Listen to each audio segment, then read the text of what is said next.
What's up, everybody? Welcome. It's been forever since we've seen you guys, it feels like. All right. So good to be back. Yeah. I tell you, so good. So absolutely good. Hey, Mrs. 24, how you doing tonight? Hopefully everything's going well, having a good time.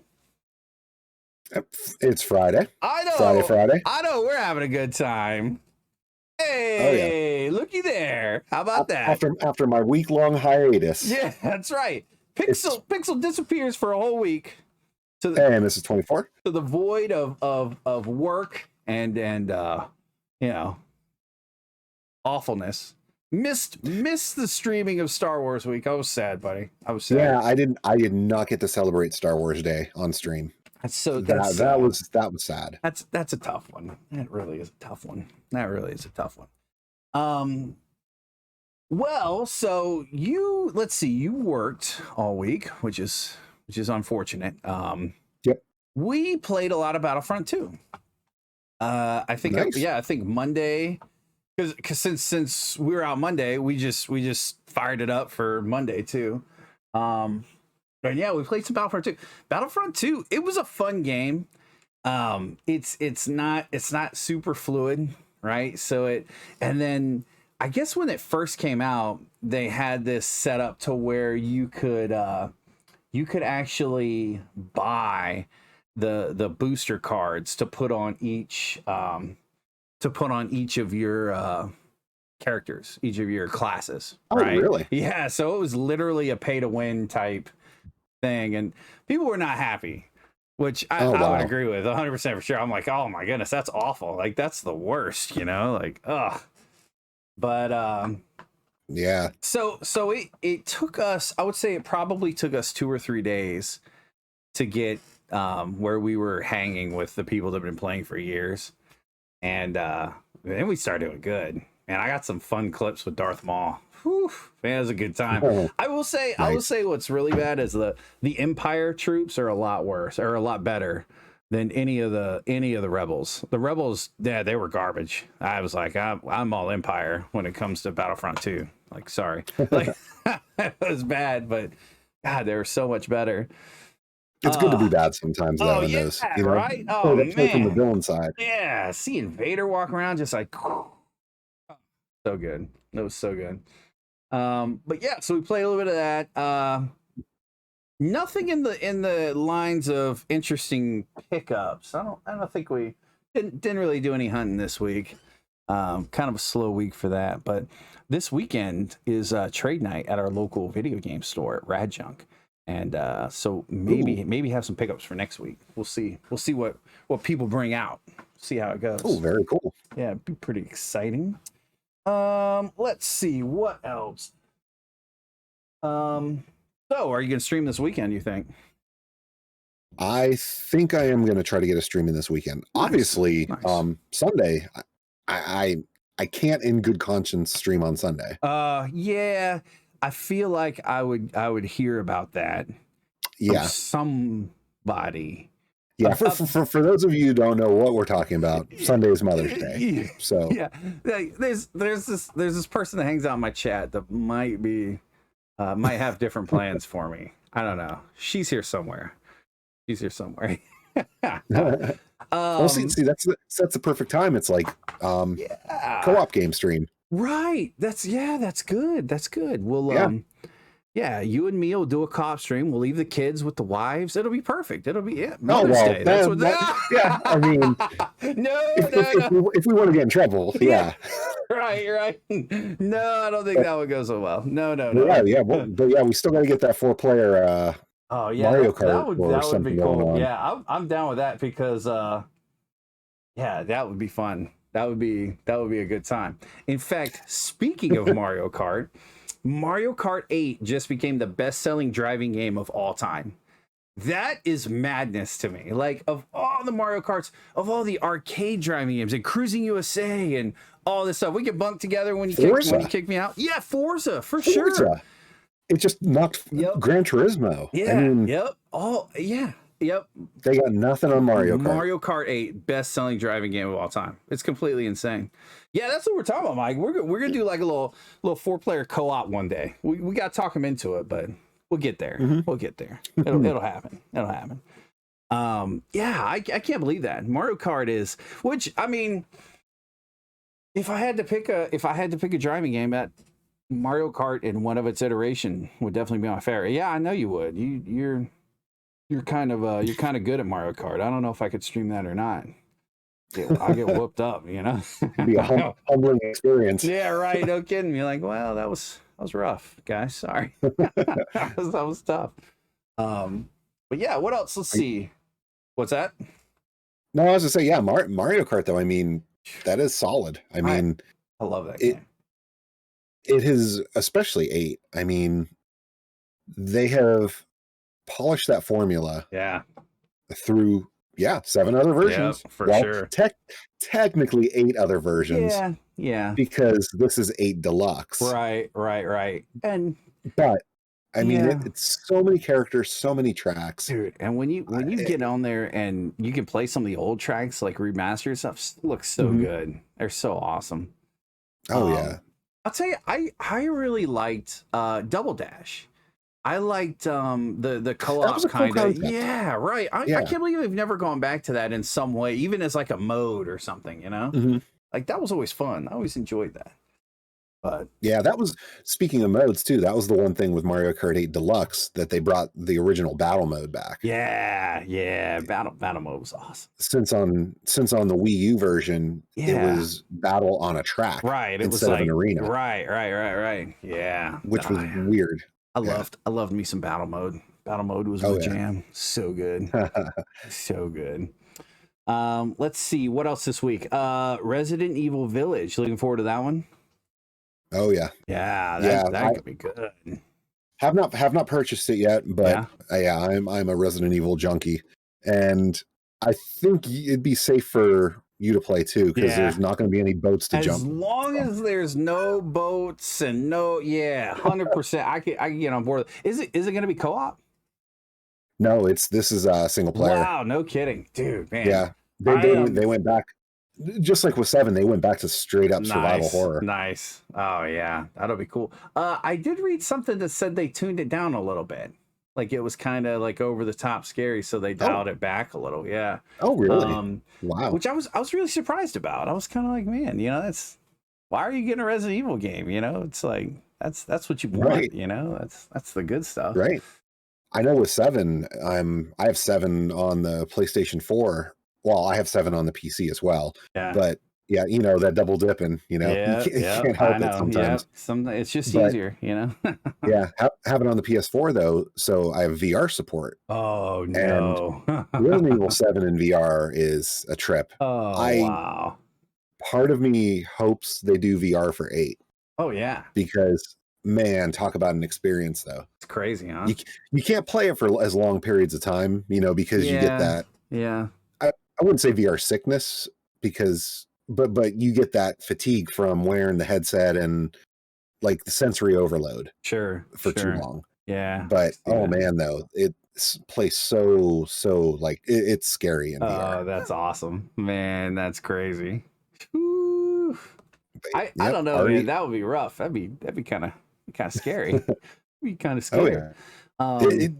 Jump scares truly get you. I'll bet. Because they are literally in your face. we did a VR. We took my daughter to a place here that had a VR, and it was this this zombie, you know, horde mode type game. They're coming at you, and you know, it's set up in this place, so it's a nice big area. And man, we're just back to back, and I turn, and then I'd hear something over here, and I turn, like, wow, man, like it was. Whew. Oh yeah. The only other time I play VR is at Bagoom's house. I was visiting Bagoom. Bagoom's really into VR. Like he plays a ton of VR, and he was getting me set up. yeah, there was some good video of it because it was kind of scary. But he's got a really cool setup and a big space to do it in. And I did pretty good in the regular games. The one that messed with me was when I sat down to play a driving game. So he had an old driving arcade that we converted over to be like an emulator, put a PC in it and a Logitech wheel and everything in place. And man, when I sat there driving that game, it not feeling the the G's, I guess, the inertia, it made me so sick. It was the weirdest thing.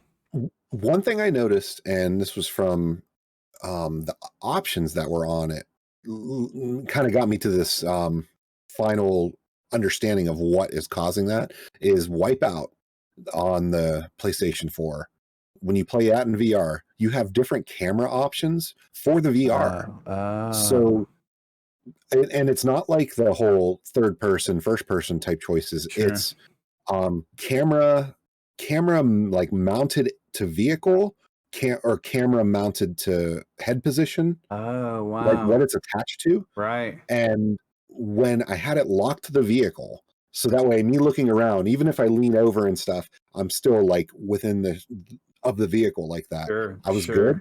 But when I did the one where it's full free movement for your head, right, sick. Like I couldn't stand it for like it was so bad. 30 seconds and I was sick. It was so bad. I'd turn and look and visually it didn't really like look different.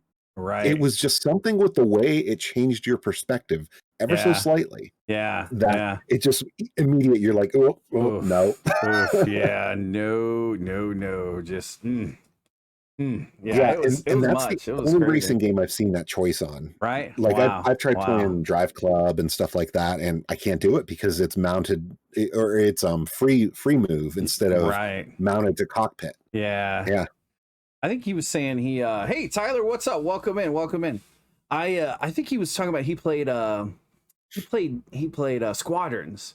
He played Squadrons. Oh yeah. And that okay, well let me tell you this. Another game we played this week, we played Squadrons for about 40 minutes. I was horrible at it. It was so bad. Like I think I destroyed like 2 spaceships. A couple TIE fighters. That's one I gotta say, you've got to play through the campaign because it trains you. Sure. I have not finished the campaign of it yet, but yeah, I'm not good enough to go into dogfights with multiplayer. I definitely got that feeling like maybe I've missed out on the curve. You know what I mean? Mm-hmm. Like maybe I'm like, no good, no bueno. it was rough. Yeah, awesome, Tyler. I appreciate that. we did I did do Revenge of the Cinco de Mayo too, with a sombrero and mustache the whole stream. That was Did you really? It was a good time. It was fun. Yeah, it was good. It was good. It was good. Culturally sensitive. Yeah, exactly. And I had my Obi-Wan shirt on, Juan, and it's a guy with a sombrero. It was perfect. It was good for awesome. Revenge of the Cinco de Mayo. So it was good. I thank the missus for my sombrero. She went and got me a sombrero while I was at work that day. So it was really good. Oh, nice. So a very, very interesting. So I will say this was kind of a slow week in gaming news, but one thing that has kicked off this week is Apple versus Epic, the lawsuit. Well, I should say, I'm sorry, Epic versus Apple. So the background of it is Epic Games got very disgruntled with Apple, the way they run their app store, because Apple's very particular about apps they let in and out of their app store, and then specifically microtransactions that you can do. I think it boils down to Apple wants their piece. You know what I mean? Like I think, I think, and that's kind of goes into maybe the Apple Android conversation, and that because it's the in-app purchases from Apple, from any app or any game, does not go to it has to filter through the iTunes store, through the Apple side, right? And I see some of their reasoning for it is for, I guess you would say, so they can have peace of mind, security, right, for the end user. Yeah. But at the same time, when you're dealing with a big corporate, I don't think you have much to worry about. I mean, I understand it definitely protects for those independent, like one person developed apps that are like, here, buy this add-on. Right. And then, yeah. And then they just disappear with your money, you know? And so, I understand the security behind it. I guess what really broke down between their relationship before the lawsuit started. The cause of the lawsuit was, I guess Apple kicked them out. Apple removed Fortnite from the store. That's like, man, Fortnite's huge, you know? So it's like, man, that's a bold move to do. But I guess they were kind of using workarounds for you to do it. And so, yeah, like you said, I understand, right? The legal system in America, that's what we got. You know, if you know somebody does you wrong, take them to court. And so I'm curious to see. I'm really surprised it went to trial, because I really thought this would have been a settled thing. And because what's interesting is, you know, the trial is interesting in itself because there is that, you know, two pretty big names in their respective fields. You know, it's interesting because the other facts that are coming out, like all the other, they had to turn over emails and documentation and all this stuff, and it becomes then public record. So then guys like us get to sit around and talk about it, right? So one of my favorite facts that I saw was subpoenaed was Xbox Vice President Lori Wright. We're talking about Epic versus Apple. Epic Games. And basically the Lori Wright in her testimony claimed that not a single Xbox console that's ever been produced has ever made a profit. They have never made a profit off the hardware that they sell you. The profit always comes in the services, the games, the everything after selling the console. That's mind-boggling to me. That's actually a pretty common thing, because Sony's good for that too. That's crazy. They always sell their consoles at a loss. That's crazy, because I think, man, you know, I think Nintendo's the only one who I mean, and I don't know, I can't speak for fact. Interesting. They're the only one, because I've heard of like Sony, like with the PlayStation 4 and stuff. I remember them selling it at a loss at launch. Right. Gosh, that's crazy. That's mind-boggling to think. I mean, it takes money to make money, right? So they have to commit all of this, and then I don't know, you know. So yeah, losing that much money, and then it's crazy when it makes you. I mean, you pay $500 for a new Xbox. It's like, man, you lost money on that. Like, wow, you know, how much did it really cost them to make it? I wonder, you know. Right. Oh yeah, that is true. And original Xbox, Tyler, too. Like, I mean, that was pretty much a PC. You know, I mean, with the hardware that was built into it, it became its own little beast. So, Comp USA. Tyler worked at Comp USA. Oh my goodness, that's awesome, man. That's Comp cool. USA. Yeah, no kidding. That's great.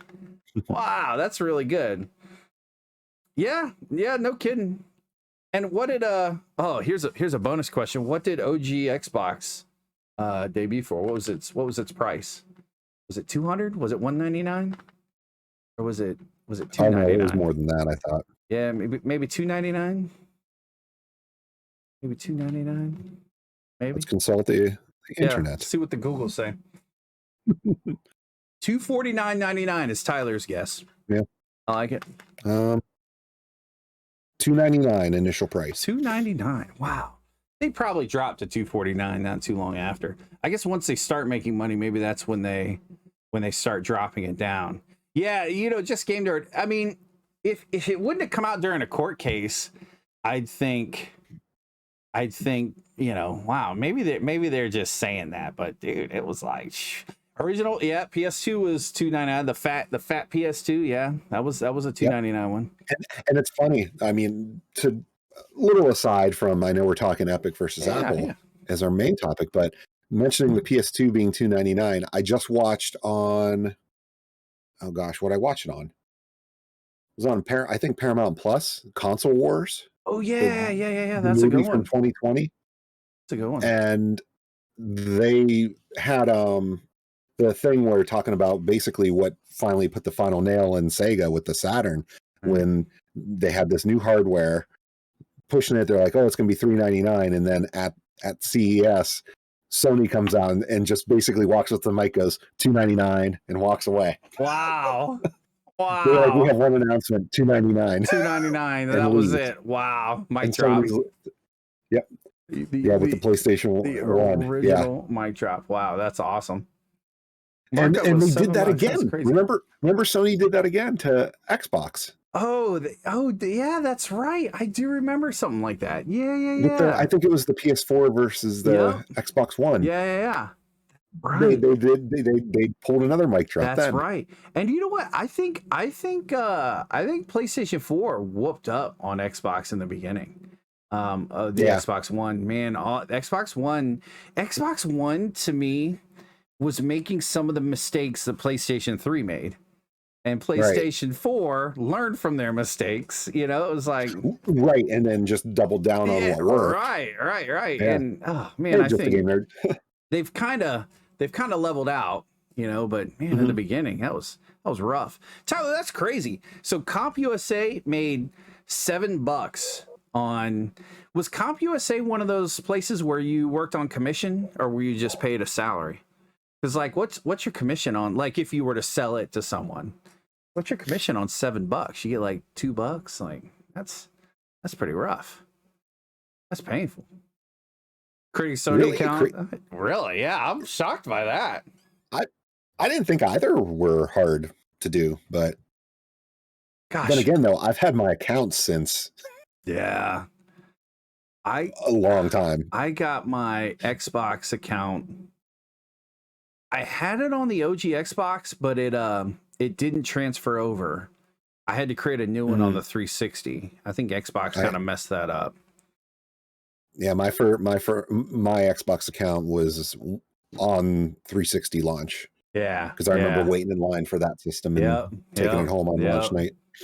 Yeah, that's awesome. Yeah, now it's all linked in. Now it's all part of your Microsoft and everything. Yeah, it's crazy. Yeah, your live ID. Yeah. Right. Unreal. Yeah. It's just linking it all. So only if you're a computer sales guy, you do the commission. Consoles, you make commission. You sold. Oh, the protection plans. Right. Oh my God. You skeezy CompUSA guy, I tell you, that's the worst. I had a guy that worked at Circuit City here. It was the same way. That's where I got my first PC from. Well, I should say my family got it for me when I was in like high school.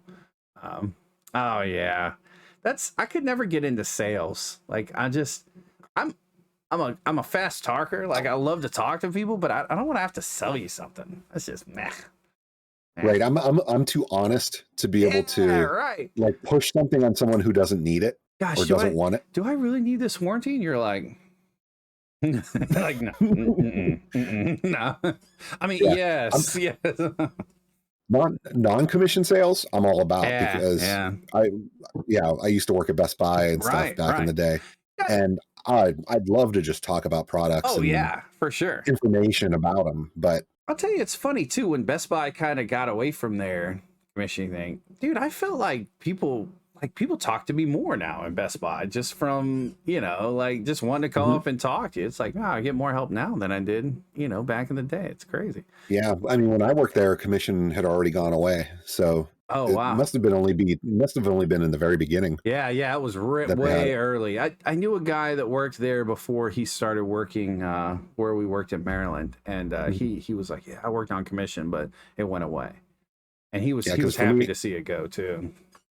For me, it was like, I want to say like 03. Around 03. Yeah, no doubt.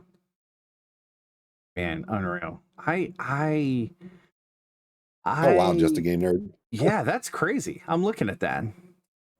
That's nuts. It is kind of tough. What's funny, I've been going through doing that with my kids too, setting up their first accounts and their first, it's like, gosh, it's like a rite of passage now. But yeah, you can't just turn on the Xbox. Now you gotta have an email. You gotta have this. You gotta have that. And yeah, it's a little crazy. It's a little nuts sometimes. But I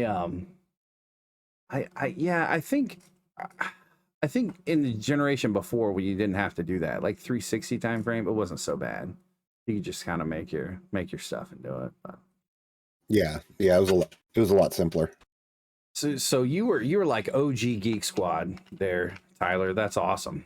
Man. Oh, yeah, that's true too. Just a game nerd. Yeah, same way. I'm sitting there going, all right, look, if I put in your actual age, you can't play anything. It pops up on my phone all day asking for permission to do this, to do that. And I'm just like, okay, so I'm going to put down that you were born in 1979. Okay, don't do anything stupid. You know, listen. You know, it's awful. It's really the worst. Nintendo's parental controls they're kind of rough too. They're sort of strict, man, for sure. But I'm like Nintendo, it's hard to really even chat with people. You know, like it's. Yeah, they still don't have a voice chat on the Switch. I'm like, man, it's a ton of controls though for a lot of the overlords, you know. Be none of this, none of that. So the other thing that stood out to me, and this just drives me insane. Like I am so sad to even say this. From the Epic versus Apple case, Epic Games had to, under oath, reveal their total earnings from the last 2 years. From Fortnite alone, they made over $9 billion. $9 billion in 2 years on a free-to-play game. What are we doing with our lives? I am in shock. That like, wow. What? That is completely insane. You gotta be kidding me, man. Like I cannot believe, like, literally they made $9 billion off people buying skins for their character, skins for their weapons, dances. Yep. Well, yeah. Spend $20 in 5 seconds on Fortnite. Wow. And for 2 outfits. Yeah. Right into the pile of $9 billion. $9 billion for a free-to-play game. And you know, it's funny because Fortnite, the original Fortnite game, the single player, the adventure mode, that was a pay game. That was one to buy. People forget that Fortnite was an actual game before it became a battle royale, right? So there is a story mode to it. There's all kinds of stuff. Yeah, exactly. Premium, yep. And it's crazy. And they were one of the, I want to say they were one of the first ones that went to this concept of just like the consoles, kind of, you know, let me give you this for free or at very little cost, you know, and then we're gonna get you on the back end, you know. And dude, $9 billion, I think that's a stable model now. Like, I'm like, dude, that's nuts. Ferg, what it is, man. Oh yeah. Yeah. Hey, Beard. Yeah. Hey, Ferg. Yeah, you're not lying. Right? Like $9 billion in a proper storefront. Yeah, or game launcher. You're not kidding. So Call of Duty games. So supposedly Call of Duty never did pay to win. However, what they're finding out is happening is every so often there'll be a new skin for your weapon, or a blueprint, they call them in Call of Duty, right? And you can buy a blueprint for your gun, which puts all the attachments on it and a cool looking camouflage, right? The attachments are something you can go unlock on your own just playing through the weapon. The problem is when they took the blueprint weapon and they compared the data, like the damage and stuff that it did, to just the built weapon of the same fashion. The blueprint weapon that you bought did more damage or had less recoil, or it was bad. And so they've gotten caught a couple times. What is it? I think it's Call of Duty Data. I think it is. They set up a site where they actually broke into the game code and extracted all the damage that you take in game, and set up a website where you can go do, like, build different loadouts and actually test it. And that's when they started figuring it out. Yeah, it's crazy. Like, but yeah, no, they stood firmly behind never pay to win, always pay to skin. And so far, and even I'd say it was 2 games ago, they stopped charging for DLC too. So they went to this battle pass structure, which that's that's kind of a new thing. Yeah, actually, just a game nerd. Phone games probably came first. They probably dabbled into it because they were lower budget, right? Like, yeah. Well, I mean, you even got to think like the Farmville style. Oh, sure. Stuff. Yeah, absolutely. That definitely predates Fortnite. Yeah, for sure. Because the wife played that a ton. Like, yeah, buy the currency so that way you can change your like crop grow time and stuff like that. You could sit back and just let it happen, or you give us $10 and you can do twice as much in the same amount of time, right? And then all of a sudden, so you don't have to. Yeah, that's actually a good point. I am curious what the first console was. I think maybe it was games like that, like Facebook Java based games, but phone games for sure, they all work that way 100%. Oh yeah. And unfortunately, some of them are even guilty of being a game to purchase and then still have the pay to like the freemium, like the so microtransactions in it. There was a game was like Mercenaries or something. It was a little goofy phone game, just sitting in a waiting room or something, right? And I got one of the first games is Maple Story. Maple Story. Wow. An MMORPG from 2005. 2005. Wow. What about Neverwinter? That was pretty early too. That was pretty, that one was early too. That was pretty far back, and I think they had microtransactions for sure. Yeah, right. And you could do in this game too. It was the same way. You could do certain things, but you'd run out of energy, and then you had to wait. And you could just buy more energy, and it's like games like that are. I try really hard not to spend money in those games, but like the battle pass structure in Call of Duty. So they claim when you buy the game, you get X amount of coins, currency to spend in game that you could also buy for your money. If you play through the battle pass, if you play the game enough, right, then you get the next battle pass for free. So technically speaking, you never have to buy the battle pass, right? But, right, the problem comes in is if you don't play enough, then you're at the end, you're going to miss out on all the good stuff. And yeah, just no good. Nokia Engage. Yeah. Holy cow. That's dusting off the dust a little bit. Yeah. Draco, what's up? Welcome. Yeah. Snake. Oh, I played Snake all the time. Snake was awesome. Snake was fire. And yeah, Oregon Trail. I don't think I ever played Oregon Trail on a Nokia though. No. I never did that. That was always the old school Apple II computer at school. Yeah. Bloop, bloop, bloop, bloop. And then somebody die, We need to have a Oregon Trail stream. Yeah, right. Oh, that'd be awesome. You see the little handhelds they got in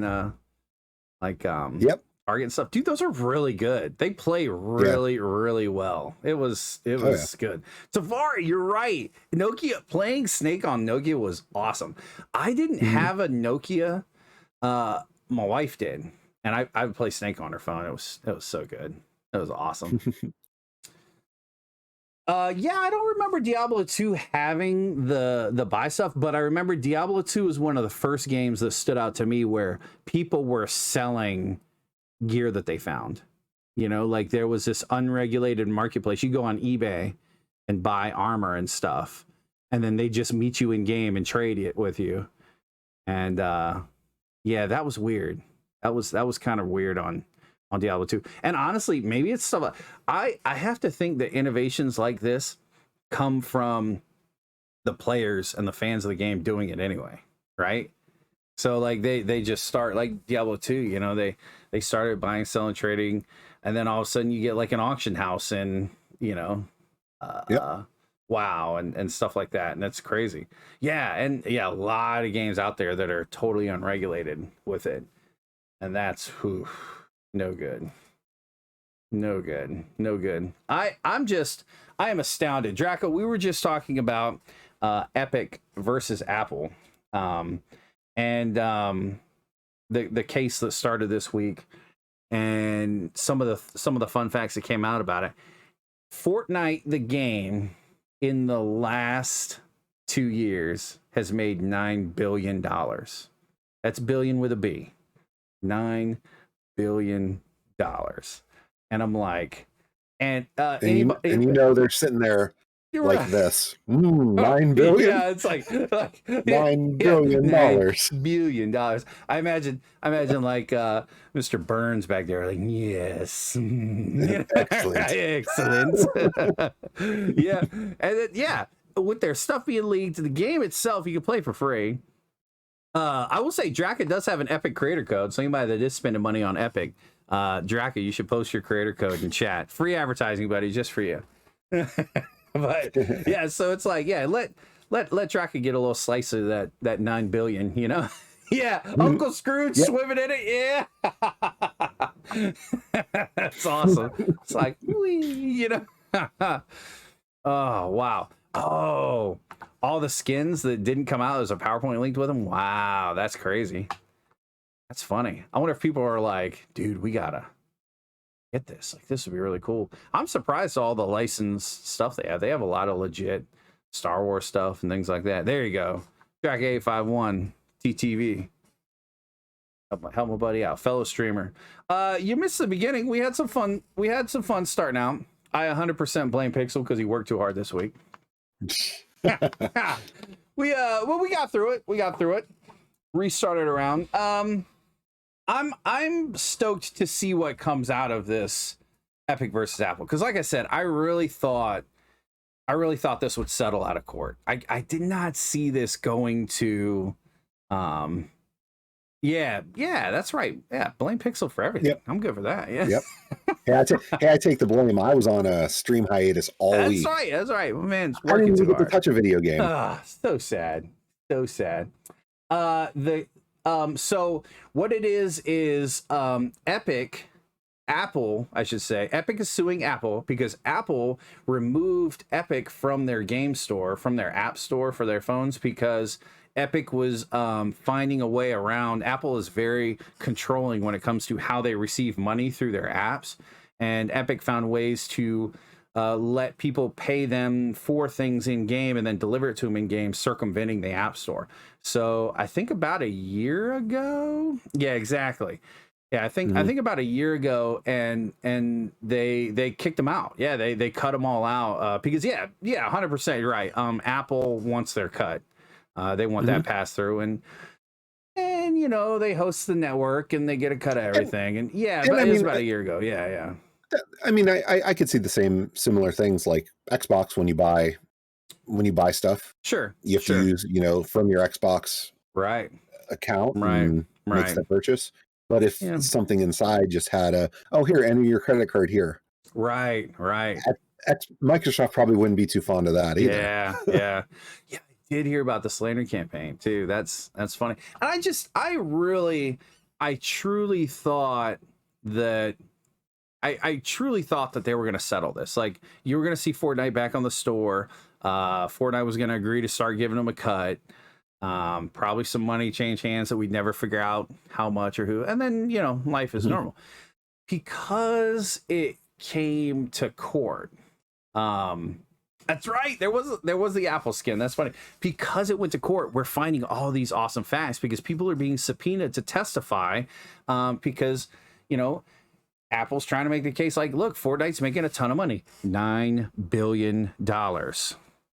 Right? Fortnite's making a ton of money, and because they're using their network and processing through that, you know, they deserve a cut, right? And then one, you know, I forget who it was that asked the Xbox Lori Wright to testify. I think it was Epic, showing that some, you know, the developers and stuff too, they have a significant cost. And one of the other fun facts that came out this week was that Microsoft does not make a dime on any console that they've ever sold. They in fact lose money on every single console, and that's pretty interesting to me too. Yeah, right. I got you. So Microsoft took a 35% split. That's nuts. So this will be one we follow. I think as stuff comes out each week, I'm excited to see what other little juicy bits of gossip we pick up on. Yeah.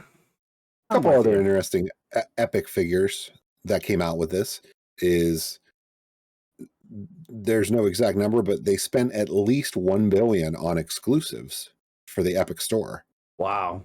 So just to have the exclusive, that's not saying that it's theirs permanently. That's just to have that exclusive window. Sure. That's a lot of money spent just for that. Wow, that's crazy.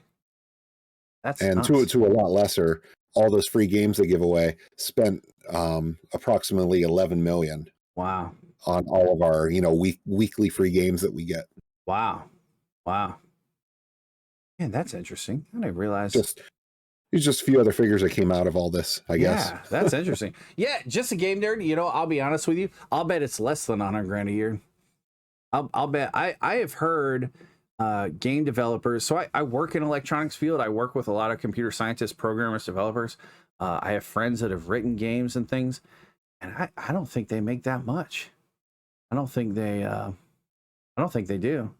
A team probably makes that much. Yeah. And then it's broken down from there. And it's there's that mentality of, well, you're enjoying this game. This game's fun, or this job's fun. So, we don't have to pay you a ton, right? Mm-hmm.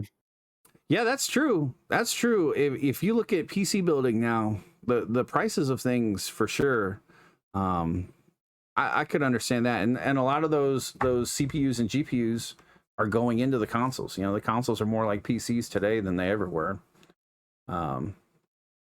Like streamer skins. Yeah, the movie rights, like they had the Star Wars. So they had to pay for licensing and stuff on that. Yeah, that's crazy. That's interesting. So see, technically, right, they only made 8 billion. I mean, I'm okay with that. That's cool. It's fine. Yeah, exactly. And that's where my when you start talking about EA and Activision and stuff like that, EA and Activision don't make games. They just publish them. They just put them out there. Yeah, that 1 billion is on titles through their PC store. Crazy. That's crazy. Yeah, over the period of time. Yeah, offshore bank accounts too. That's awesome. Yeah, it's nuts. Oh yeah. Yeah, and that's but Beard, that really shocked me, but it kind of does make sense for sure. I definitely understand where they probably recoup a little bit too, like letting third party people make controllers, make stuff like that. So that's and then their first party stuff, they probably make the best profit on that, but it's crazy. Oh yeah. Yeah, it's all about get them into your ecosystem. Yeah, right. Yeah, those streamer skins. Whew, man. When I wonder if Epic's gonna hit me up about a streamer skin. Oh, I don't play Fortnite. That's right. Oh yeah, that's right. Nah, man. Yep. Absolutely not. My stream is free of Fortnite as well. There's no Fortnite here. I'm sorry. Drac, I promise we're gonna play one day. One day we're gonna play. It's gonna happen. We're gonna play one game. You're gonna be like, hey dude, you know what? You're right. You should uninstall this game. Yeah, you were exactly right. So another cool retro device. Yeah, Fortnite. It's good. Another cool retro device that came out this week. So this RetroTink 5X. Now, wait, what do you use to capture? I know I ask you this all the time. I have a 2X. You have the 2X RetroTink. That's what I thought. The 2X. So I'm really excited for your take on this. Yeah. My 2X is basically takes the analog signal, gives me a 480p output. So that way it'll lift it from the 240, that is the NES and whatnot. Gotcha. In those consoles. Gotcha. So it'll give me a 480p output. So that way it's easier for, go through HDMI. There's not much scaling necessary in the televisions because they'll take 480p, dump it right to 1080 like nothing. Right. Okay. Now the RetroTink 5X is a full resolution 5 times line doubler. And completely insane. So yes. For those of you that don't know, So it's got what's called an FPGA device. Okay, FPGA is something. It's funny. I use it a lot in my career, my professional career, right? They are, in layman's terms, they're very complex, very amazing devices. I think you know, if you look at components and devices have changed our world. Like the LED was huge, right? The LED is now part of our life. You know, and the guy that came up with the RGB LED won the Nobel Prize. You know, like so. FPGA is the next big thing, because what it is.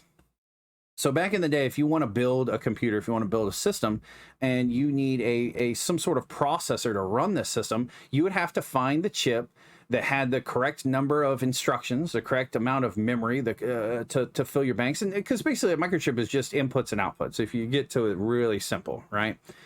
So you would have to go find a chip that fit your needs. How many you know things can I do at the same time? How many inputs and outputs can I do? FPGAs, so then you would find this chip, you would burn the chip, you know, with your instructions, with your code, and then you would test the chip. If the chip worked, you were great. If the chip didn't work, you had to go find another chip or reprogram another version of that chip. And FPGA is amazing because it can basically replicate any chip. It has the ability to be a chip from an old Super Nintendo, a chip from an old arcade game, a chip from a calculator, a chip from a cell phone, and it's all the same chip. You just reprogram them to have them to make it do whatever you'd like. So it's not just programming inputs and outputs, but you actually reprogram the structure of the chip. It is basically hardware emulation, right, as opposed to software. Right. And so when you start looking at some of the new consoles and things like the analog consoles, for instance, they use FPGA technology to, like, when you put, you know, when you put the game in, it's doing what the console originally did, right? So it's processing everything in the same way, optimized, you know, most likely. But you know, zero lag, zero everything, because it's doing what it did. It's just, you know, the technology's 40 years newer, 30 years newer. You know? Physically different chips inside, but all carrying out the same exact instructions as what it was based off of. Right. And FPGA technology is still kind of expensive, but it's also really cheap compared to the cost of buying a chip, burning a chip, integrating a chip. Yeah, those analog systems are sweet.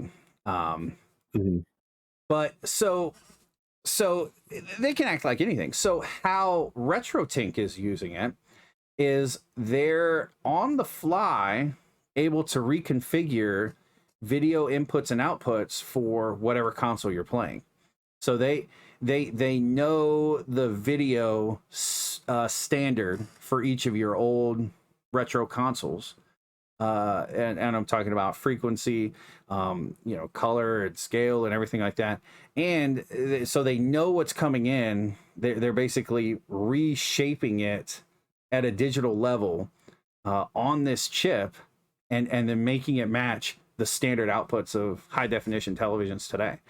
And they're doing it on the fly. You can go in through the configuration to tell it, you know, one day I'm playing a Super Nintendo, the next day I'm playing a Genesis, the next day I'm playing a NES, you know, and it has these built-in functions that give you a perfect output. And from what I've heard, I mean, it's flawless. There's like no lag. It's very, very, very good. And so clean. The videos I've seen, some of the captures of it are really awesome. But that's a lot of good things about it. There is one downside to this device, and that's its cost. It costs $300 for this device, and it takes several video sources in. I think it's got a SCART out for people that still use SCART, and then HDMI out. Actually, it's a SCART in. Oh, is it SCART in? Oh, wow. Yeah, it's a SCART in. So that's really cool. I have a ton of SCART for like my old Sega stuff has a ton of SCART. That's really cool. I didn't realize it could take it in and process that too. That's really neat. Wow. Yeah. Still. Oh yeah. Still not gonna get my $300 though. Yeah, well, and actually, there's the big reason why they won't get my $300 is this is for playing this original consoles on modern televisions. Sure. If you're not trying to do that, yeah, the need for it isn't really there, because I'm all of mine, I play on a CRT. Right.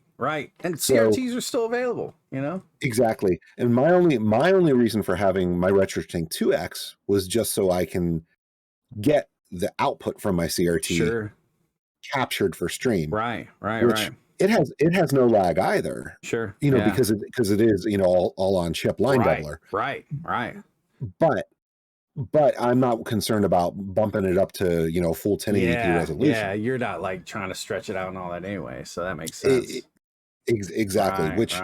So anybody who's seen me play retro, it's like my stuff kind of looks like how it would have looked on a CRT rather than being that super extra crisp. Right. Almost resembling emulation, even though it's not emulation. Right. Yeah, I'm ready. Okay. And if anybody in chat is ready to come with me, I want to start producing CRTs again. Like, how awesome would it be to take with our technology modern nowadays? Technology, exactly. You know, like the processing and stuff, even with FPGA, like it's a perfect example of being able to use that as a processor to make beautiful, crisp CRT. Think of one of the biggest downsides, in my opinion, to a CRT that you could have is geometry issues. Yeah.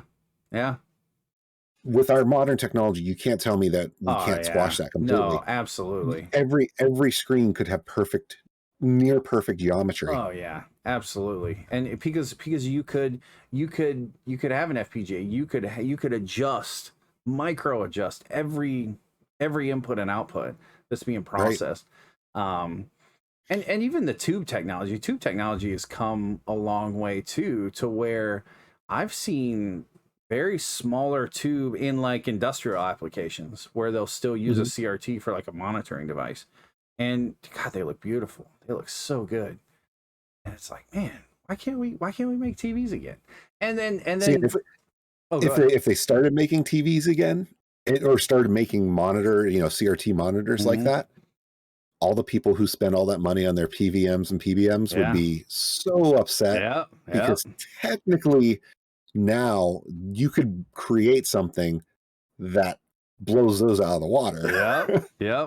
Kind of like how they did to regular TVs. Yep, absolutely. And imagine the arcade market. I mean, there's still great arcades out there in the world, you know, and arcade revitalize all those retro ones. Every single one. And it's honestly, when you look at arcade, when you do maintenance on arcade, it's the PC or it's the monitors that fail. It's the high voltage section in these tubes that fail. Yep. And you know, the boards are usually fine. They run forever. You know, they're real simple.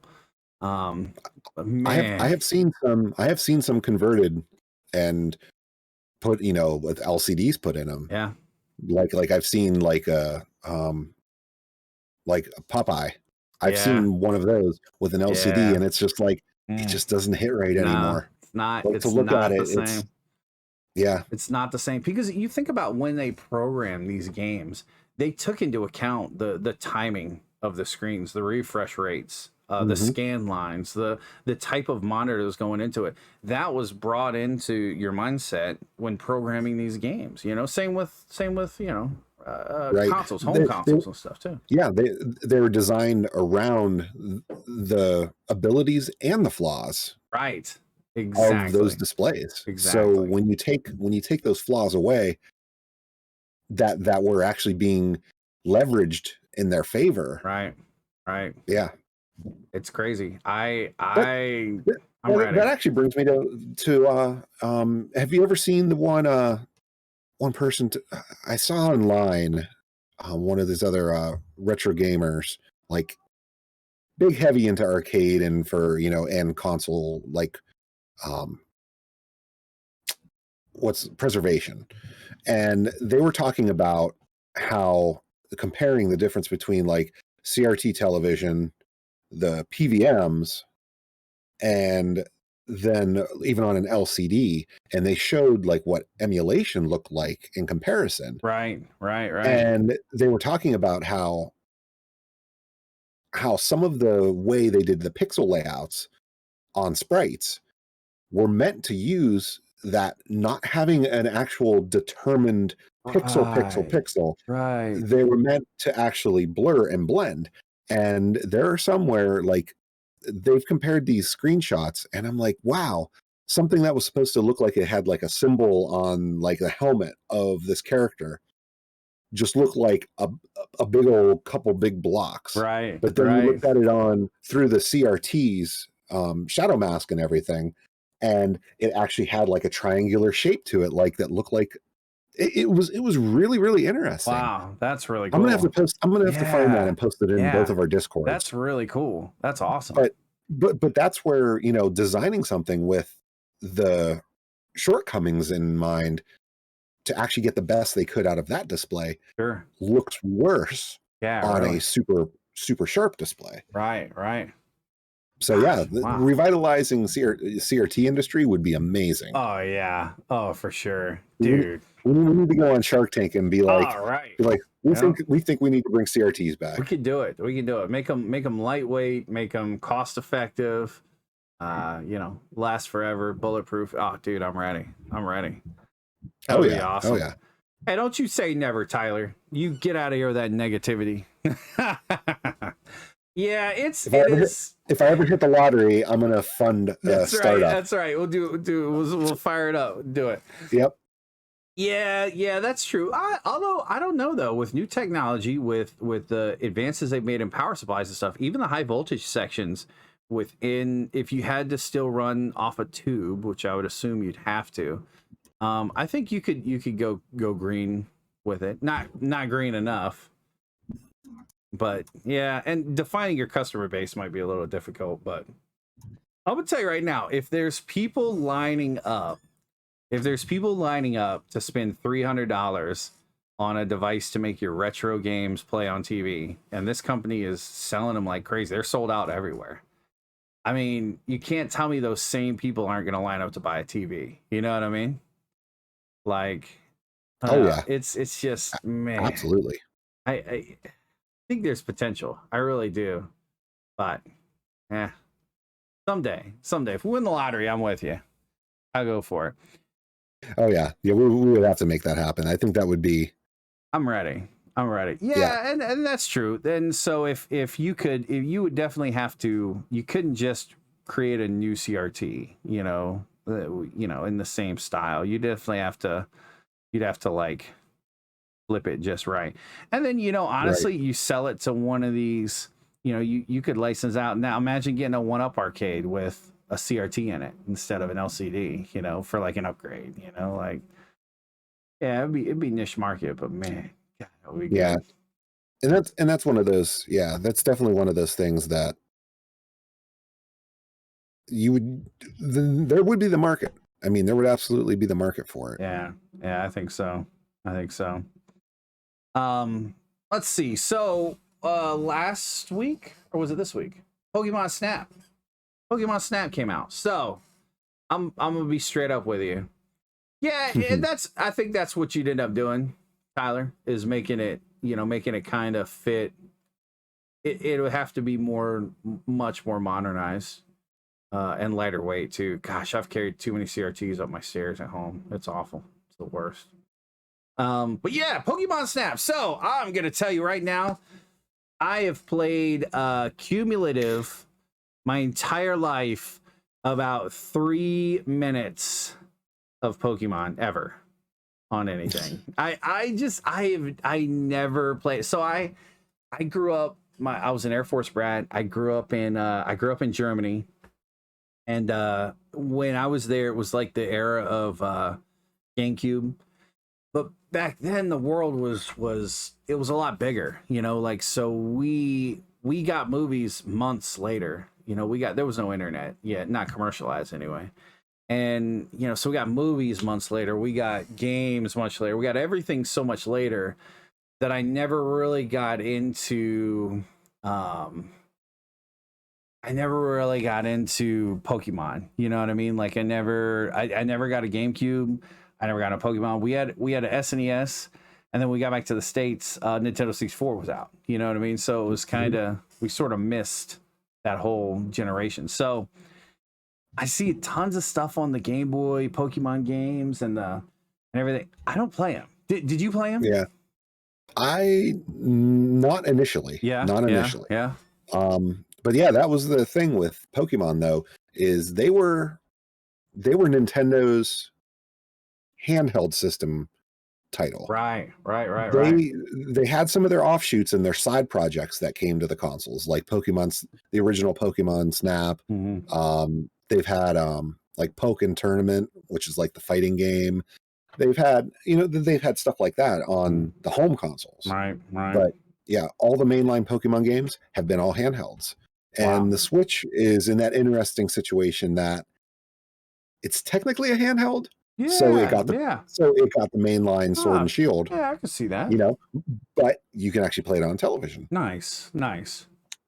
Now I played what would be the first gen. I actually played Pokemon Yellow. Nice. Which was the Pikachu edition of Red and Blue. Right. Because they have the variations. And there are certain Pokemon that don't appear in each version. Oh, wow. Nice. That are only available on the other, because they want to promote trading. Yeah, well played. Yep. They want to promote that, link up your systems and do a battle or do a trade. But yeah, so I played Yellow. I played, let's see, later on down the road, I played Emerald. And then I had also played Pokemon Shield, which was the latest on the Switch. Oh, I also did Let's Go Pikachu on the Switch, which was basically like a reimagining of the original Red, Blue, Yellow. What about the like the Pokemon Go? Did you ever anything like that? I did play Pokemon Go. Yeah.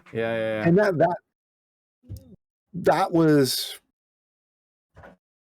really not a Pokemon game, as far as like the mechanics to it. Right. It had the at least not the way it started. It had the collecting factor, and that was pretty much about it. You could battle AI at gyms, but now they finally made it to where you can battle one another. You can do trades. Cool. You can do all that stuff. Nice. But yeah, Pokemon is something that I didn't jump on back when they first came out. This is all probably in the past 5 years that I played this. Oh wow, no kidding. Yeah, I'm glad that I did. Yeah, and I kind of wish I would have played it back when they were out, because there's benefit to have played through all the games, because you can carry your Pokédex, which is basically all the ones that you've caught. Right. You can carry that with you forward. Oh wow. So people still have their Pokédex from 10 years ago. Oh, wow, that's combined crazy. into the latest games. That's nuts. Oh, that's awesome. And it goes with the catchphrase of "you got to catch them all." Yeah, right. No kidding. Has anyone ever caught them all? I'm sure there's someone who has them all currently. Man. But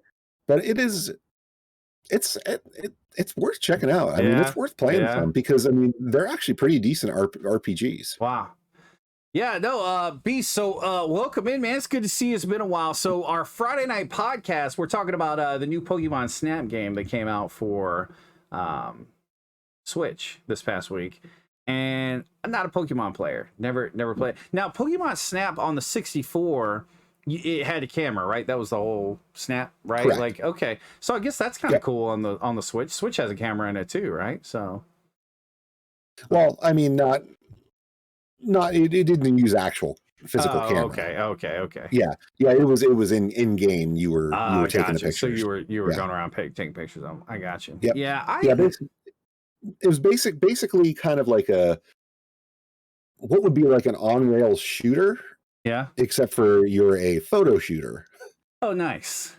And you can, exactly. It's like you'd be going through the different areas where the Pokemon are out in the wild, and you can actually throw like fruits and food at them to get them to react and do stuff or come out. That's awesome. And you would take pictures, and then at the end of your route, you would turn them in for research, and you'd get rated on how your photos were. Oh, very cool. That's awesome. And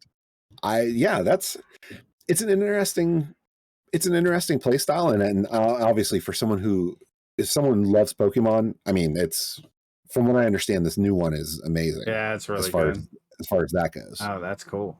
Oh, so Shane, you play Pokemon. You played Yellow too. That's interesting. So as a retro game collector hanging around a game store, Pokemon's come in and they're they have decent value to them now for sure. And so it's always tough you're always like, oh man, I don't know if I want to spend that, but that's interesting that you made fun of it at first, but then you loved it. I guess you played on Game Boy, so that's pretty awesome. So I know a little bit about the characters. My kids are really into it. Like they love Pokemon, and I know a little bit about the characters. Like, so was it more of a skill game of like picking the right character against the right character, or just having an OP, the character, right? Like, well, it would actually be it's very very rock paper scissors. Nice. Okay. To where everyone has, like Mega Man, everyone has a weakness and a strength. Right.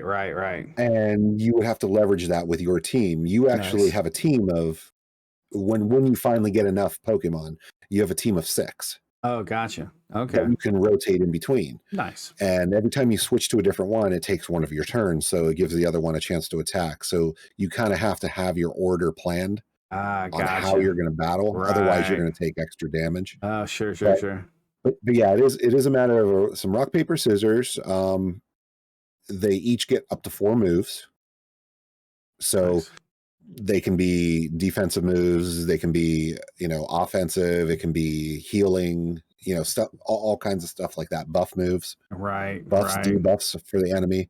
Oh, wow. And yeah, it's actually a really well thought out RPG like battle system. Sure. Yeah. That's pretty neat. A little bit of strategy to it. Yeah, to where you only deal with, you have 6 on your team, but you only have 1 out at a time. So it's simplified from that aspect. Right. You don't have like a line of 4 people that are getting beat on the whole time. Yeah, for sure. But yeah, it is definitely, one of those water beats fire, electric beats water, one of those kind of things. That's awesome. So rock beats electric. Right. That's cool. But yeah, that's neat. And instead of just being a couple main types, it's like you have a dozen. Right. Easily a dozen. I mean, nice. They go pretty deep. Jeez, that's insane. Yeah, grass type, rock type, fairy type, dark type, ghost type. Even that too. Jeez. See, it just goes on. This is already sounding like too much for me to keep up with. I don't. It is worth playing, and that's where I would say do like I did. My first outing was the OG Game Boy. Yeah. I played one of those, and it was a blast. I enjoyed it beginning to end. That's awesome. That's cool. Jeez, Shane. So you just basically robbed the game of all the awesomeness with infinite items glitch. That's wow. I tell you. 15 types. Wow, that's crazy. 18 or 19 now. That's nuts. So the universe itself. I've seen movies. I used to see the TV show was on, all about some Team Rocket. But yeah, I never really followed it. Kids are into it now. Just nah. So what's your favorite Pokemon? So I even got my. Oh, that's awesome. That's my nice. This was the for the Let's Go Pikachu. Oh, very cool. Switch. Check that out. The bundle pack. This was the only way you could get Mew. Wow. Which is one of the rarest. No kidding. To get Pokemon. Wow, that's awesome. From the original. Yeah. Oh, you have it too, Bakum? Nice. That's awesome. That's awesome. But yeah, and then you basically hook that up. You could transfer it to your Switch, and then it's done. It's no longer on the ball. Oh, So wow. So it was a now my one-time wife thing played it. too. That's good. My wife played it as well, so we got her a Pokeball so she could have Mew as well. Oh, wow. Those crafty little marketers, man. That's oh yeah. Wow, Oh yeah. that's crazy, man. Yeah, never got into. I guess if I did, I would totally get it rocking on the old Game Boy. I think that's probably it. It's the most streamlined version. Sure.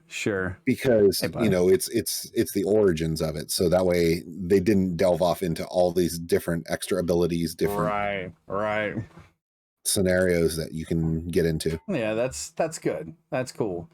But Goob, you are just in time. We're gonna start talking about some Star Wars, man. I know you have not got enough Star Wars this week. You're probably here hoping we're going to play Battlefront. Yeah, Pixel definitely hasn't. 100%. I didn't get any Star Wars this week. Pixel didn't get any Star Wars this week, so I didn't get any Star Wars or any gaming or anything. That's so awful. I feel like that's a lawsuit. You're like, you gotta go. You gotta go. I feel like got any of that Star Wars, those games? Yeah, right. Hey man, right.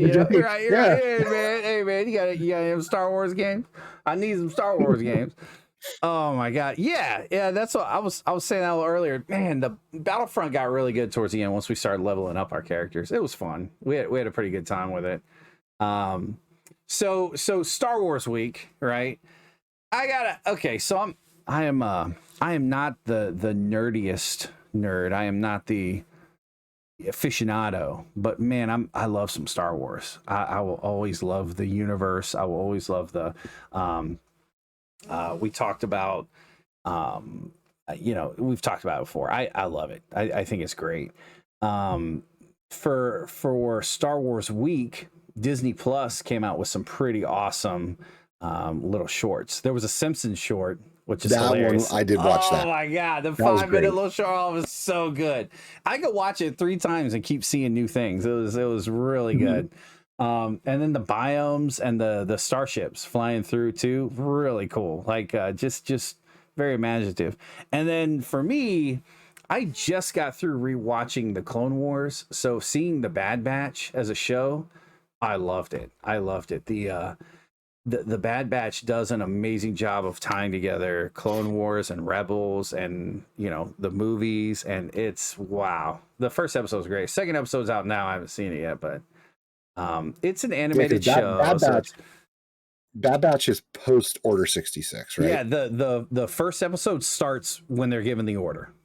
So it happens like 5 minutes into the show is when they get the order for it. So it's and the Bad Batch was a set of clone troopers that had mutations from the cloning process.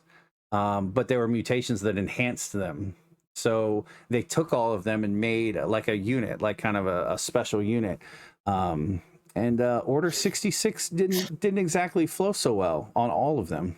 Maybe some of them. I'm not giving anything away because it's good. It's good. I love it. Yeah, I didn't get a chance. Obviously, I didn't get a chance to sit down to even watch the first, but I know the second episode hit today. It's man, I really liked it. It was pretty good. The first episode was a little more than an hour too. It was a decent. Nice. It was a decent feature.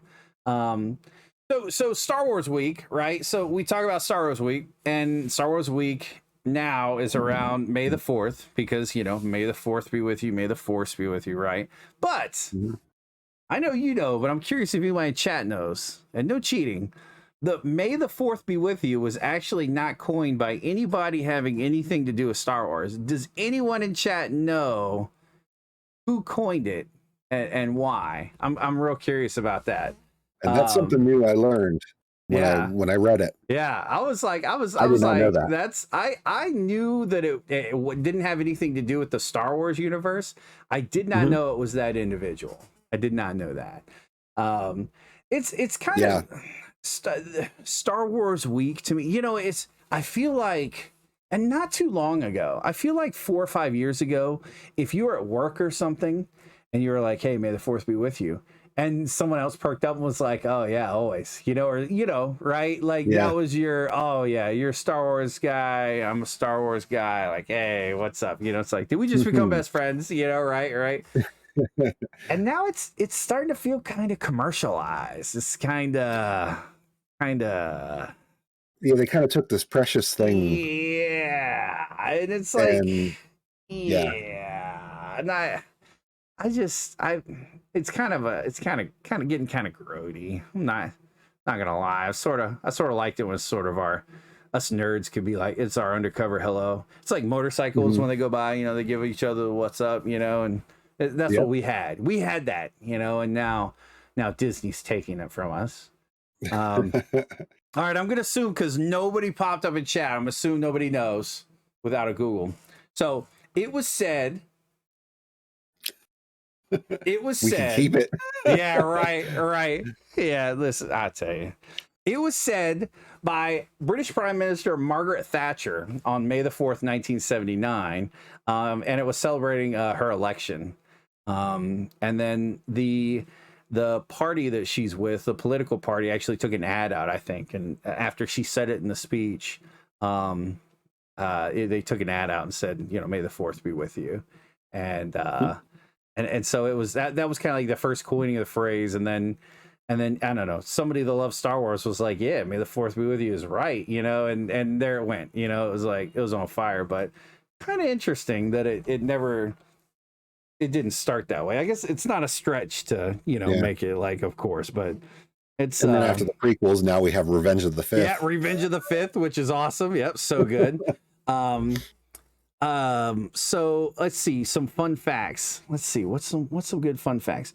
The only character, do you know the only character to be in every single Star Wars movie? Same actor played the character. Oh, same actor? Mm-hmm. The same actor played the character in every single one. It's a tough one. I can't even remember the actor's name, but I do know the character's name. Well, it was one of the droids, wasn't it? Yeah. Yep. Yeah. C-3PO? Anthony Daniels. It was C-3PO. Yep. Anthony Daniels. Yep. That was it. Chewbacca would have been, but I think Chewbacca passed away before the last one or the next to last one. Yeah. And R2-D2, they changed exactly. Yeah. Yep. They changed him out too. Yep. But Chewbacca would have been in all of them. That was a good guess, Mike. That was a good one. Yeah, Shane, I know, it's crazy. I'm so surprised they didn't go for like some on-site in a galaxy far, far away. Pretty shocked by that. Let's see. Pretty shocked. Okay, so again, I'm slow. I just read that. Yeah, right. I want to go to Tunisia. Yeah, right. Go to Tatooine. Yeah, actually see Tatooine. Yeah, actually that'd be really cool. Go see like the Skywalkers thing. So I heard the Krayt Dragon skeleton is technically still there. Yeah, I've heard that too. There's a lot of cool stuff you go see. It just sits there. Like I think they're we're not gonna move it. Giant skeleton is still in the sand. That's awesome. That's really cool. So I will say this. All right. Well, what movie? Another fun fact, I guess. Return of the Jedi was originally Revenge of the Jedi. That's kind of a more well-known fact, I think. And change because George Lucas said that Jedis do not seek revenge. Yeah, Jedis don't seek revenge, even though I've seen a lot of revenge by Jedis. I'm just throwing it out there. I'm just saying, Yeah. Yeah. So, what would be your favorite movie from the Star Wars universe? Don't say the holiday special. Please don't say the holiday special. No. We might have to end the stream. I almost got to say, and it's because of the order I got to experience them. Obviously, I got to see the original trilogy first, then the prequels, then the sequels. Right. So coming off already knowing everything about the original trilogy for the prequels, I gotta say Revenge of the Sith was probably my favorite. Dude, I am right there with you. I really knowing what we know, seeing the way the Obi-Wan Anakin situations play out, dude, it was good. It is such a tragic Order scene. 66, yeah, and dude, it is all of that. It is so tragic to see that at the end. It's just like, man, it is like really tough. It's good acting. Like, I'm with you. I Rich said I didn't like Hayden Christensen. Like, I wasn't a huge fan.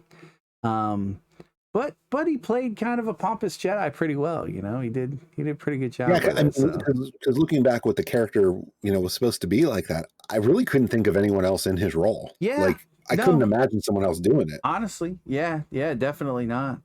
The original one was done well. It's neat to it's kind of tough to take it's like your favorite video game, but like if you consider them for when they were made, and the things available and the special effects as they grew with man, Ray Park. Wow, Darth Maul. I wish we'd have got more Ray Park Darth Maul, man. That would have been really nice. But I liked even in episode 1, man, Qui-Gon getting his, and just, Obi-Wan like really solidifying himself. It was good, man. But it is fun I think it's fun when a movie series kind of does that. And I've always wondered if George Lucas really thought in the beginning, like, okay, years from now we'll do prequels, years from now we'll, I don't think he thought about Abrams doing the last movies like he did, but I don't think so either. I don't think he saw that. I just rewatched was it Rise of Skywalker? Man, I gotta tell you, I really don't like that movie. Like, can we get a Schneider cut of the last Star Wars movie and just kind of forget about this one? And I really don't like it. Woot.com. Shane, I haven't got anything from Woot.com in like a decade. That's awesome. I didn't even know they were still around. 2 mice dressed as rebel pilots. That's awesome. Little cheesy Death Star. And here's this could be an unpopular opinion. Yeah. As well. I like it. Okay, you said a Snyder cut. Yeah, I mean, I want a Rian Johnson cut of that. Exactly. Like, let's just forget that happened. I really liked The Last Jedi. Yeah. I like how it turned all what you were expecting on its ear and just said, right. No, Snoke's gone. Nope, he's dead. Yeah. He's nothing. Right. Like no, you're focusing on the wrong things. And that was, coming out of the Force Awakens, you're like, gosh, who's this Snoke guy? What is going on? This is crazy. Never in a million years would I have said, oh, it was the Emperor, like. Yeah. I feel like they were both like Rian Johnson had another idea of what the trilogy was going to end up. Yeah. Compared to what Abrams. Yeah, absolutely. Because I got so many inklings from that movie that it was going to be that Rey was a clone. Yeah, right. Because and here we go and just diving into story of the Star Wars movies. But when she went to the dark side cave and she's asking it questions and she just sees herself hundreds of times. All of herself. Yeah. That really screamed to me. Right. Oh, she's a clone. Yeah. She's a clone. Yeah. Where did I come from? Well, yourself. And that's it. And that's the thing. They could have made her a Palpatine. Oh, yeah. Like sure. And we could have said she was a clone. Yep. I mean, no. Anything. Now we have to live with the fact that Palpatine apparently got some at some point. Oh my God. Yeah, right. Do it.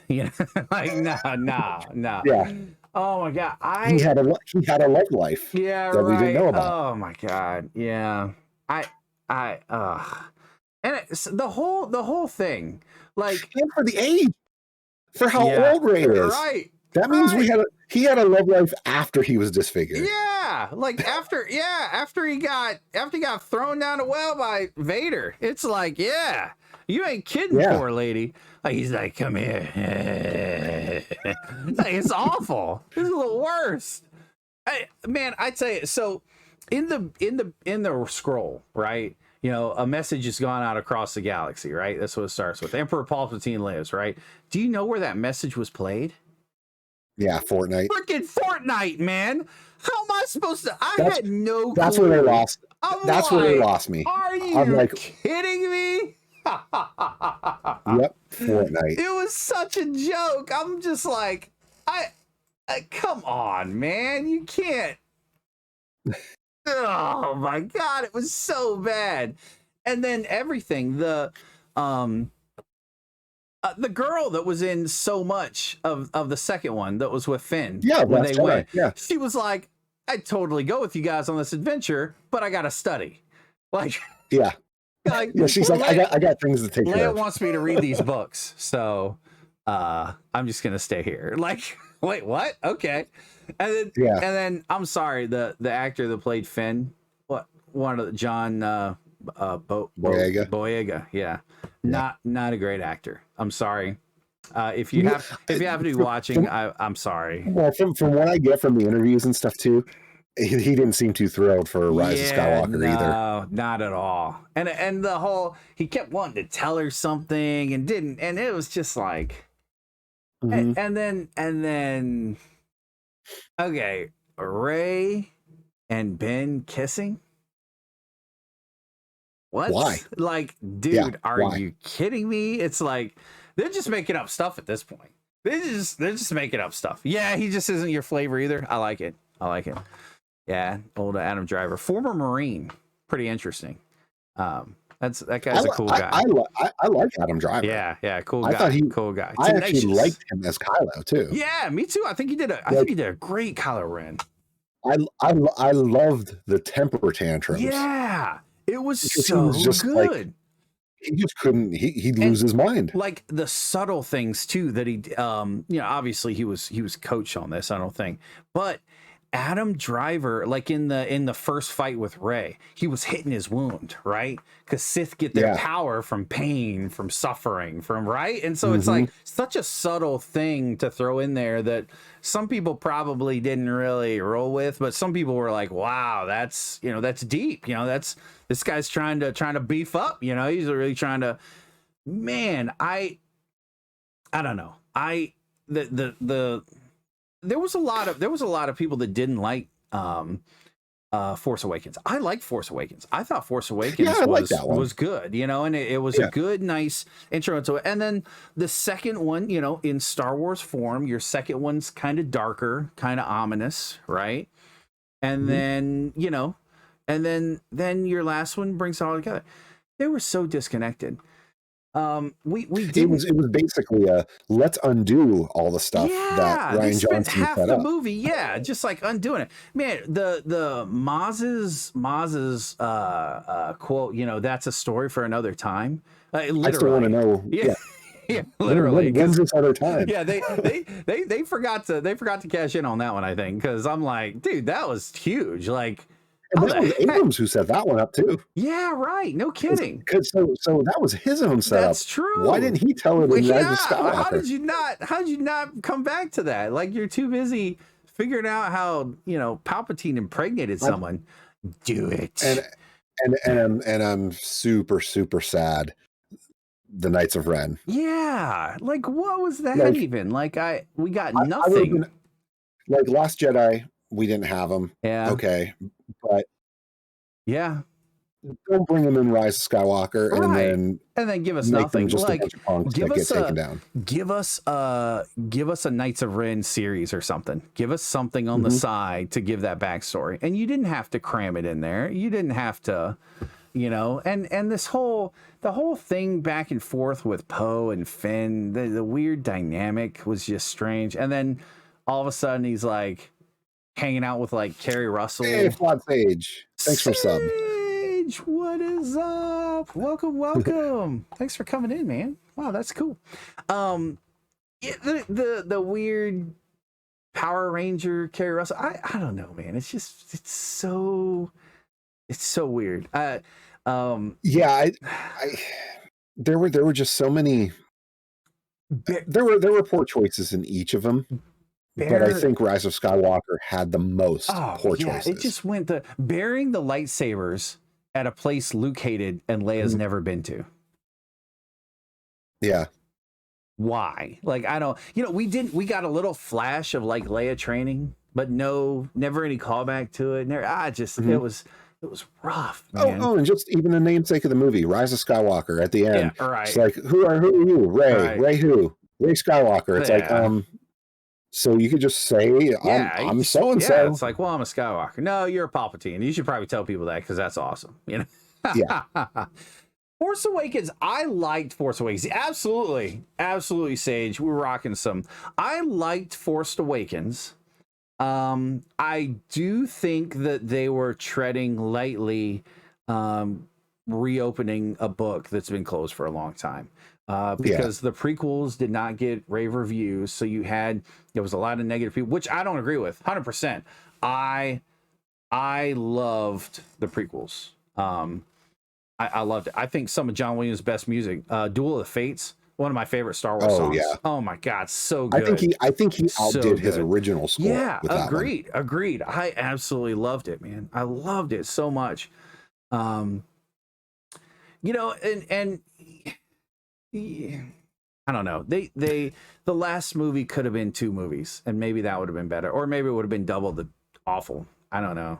Well, I mean, maybe if they had more time, then he could have. Right. Yeah, maybe he could have done it better. Maybe we do need a Snyder cut of 4-hour long. Right. Episode. Yeah. Every poignant. It was kind of rushed. It was. It really was. It did feel like the story's pacing was pretty brisk. Yeah. 100% Sage. We've moved on to the Star Wars section of Star Wars Week. Happy Star Wars Week, by the way. And yeah, like, so I don't understand how they I don't know. I don't understand how they crammed all these things in. They did all these things. They tried to give you character arcs. Like, Adam Driver is a good actor. I don't think the best actor on the planet could have successfully displayed his arc from the end of the second movie to the end of the third movie, you know? Like you don't make transformations like that. But I don't know. It was really tough to watch. You're right, David Beard. If there was a good story plan of an outline. Right. Instead, it seems like each director, Abrams got to go the direction he wanted. Right. Then they're like, here you go, Rian Johnson. Yeah. And then he told the story he wanted. Right. But then when Abrams did come back, he decided, I'm going to undo everything Rian Johnson did. And it's a shame because contradict it. He set up some good stuff. Because I mean, heck, I love the fact that at the end of Last Jedi, that the stable boy kid had the Force. Right, exactly. Like, so we're supposed to, it's like, the Force is still, like, others have it. Exactly. People are coming up. Just these families, and that's it. Right. And it can be something that shows in you. And even with Finn, Finn had glimpses of that. And obviously that's what he wanted to tell Rey. And he obviously throughout the movie showed signs of, but it's just like, Force sensitivity. Yeah. Man. And how about the weird moment with Lando and the girl stormtrooper at the end? And he's like, where are you from? She's like, I don't know. And he's like, let's find out. And you're kind of like, that was his daughter. Right. Like, oh, it had to be his long lost daughter. Like, oh man, I hope not. Sage, you're watching Star Trek on Star Wars Weekend. I didn't mean he was hitting on her. I meant, I know. I mean, that's just he's just smooth talking like that. Man. Period. He's like, that's with everybody. He's like, hey. But I think that's why he kind of wanted to take her under his wing, because it's like he's like, that's my daughter. Yeah, he's like, it's my little girl right here. Dude, I like Next Generation though. Star Trek, that's okay. That's all right. Okay, so I'm gonna hit you with a couple questions, couple Star Wars questions. All right. We talked about your favorite movie. I'm with you. I like the. I think the emotional. It is such a tragedy. The Revenge of the Sith. It is so sad to see someone. Just very sad. So and then it takes you to the powerful wrap up scene that is a recreation of Luke looking at the sun. Right. And it's Owen, thinking, knowing instead what's of the going to sun happen. sets, it's the sun rises. Yeah, right. Yeah, that was really good. Yeah. And I think it plays very well into into you know, A New Hope and linking things up. And least favorite movie, would it be Rise of Skywalker? Rise of Skywalker. Yeah. I would go so far as it's mine for sure. Yeah, it's mine. Now, you weren't Rise a fan. You weren't a fan of Rogue One, though. My problems with Rogue One was I kind of felt it was unnecessary. I don't know. So to me, when everything first started, what we got, and not to mention some of the cool action scenes that were in the original trailer never were in the movie. That's true. That is true. Because it was a re-edited cut. That is true. That we finally got. I feel like I was really glad that Star Wars was going to be an every other year thing, and then we were going to get another Star Wars movie in between those. So getting Solo, getting Rogue One, I think was actually kind of, I liked that. I was like, okay, I can get behind this. I liked Rogue One. I enjoyed it. I think it did a good job of painting a picture of, if you sit a kid down today and you watch A New Hope, like, yeah, there's these stormtroopers and there's Darth Vader, and you know, it's very militaristic, almost Nazi-esque, you know, total terror. Just like, it's an empire, right? And it's controlled, but you don't get a sense of the oppression. You know what I mean? Like, you don't get a sense of, you see how they're affecting these characters. And yeah, they blew up Alderaan, and you know, but it's like, you don't get a sense of like how these characters are actually, you know, people all over the galaxy are. And I think Rogue One does a good job of showing you some, and Solo too, you know, like, dude, stuff was bad in a lot of places, and I think the movies did a good job of that. The non-Jedi side of things. Yeah, exactly. Yeah. Like the rest of the galaxy, not the guys that the story's about. And that's I think that's interesting. I liked Rogue One. But I'm with you though. Rise of Skywalker was rough. Yeah, a lot of people go to the prequels for their least favorite, and actually, I mean, there's things I don't like, you know, in each in each of the prequels. Sure. Well, not really the third. I like the third. Yeah, the third one was pretty solid. It kind of floated along about. And I'll tell you, watching the third with the last season of Clone Wars, gotta try it. It's really neat. Kind of a new perspective for sure. Yeah, I enjoyed the prequels. I would have liked some more Darth Maul. I would have liked some more, you know,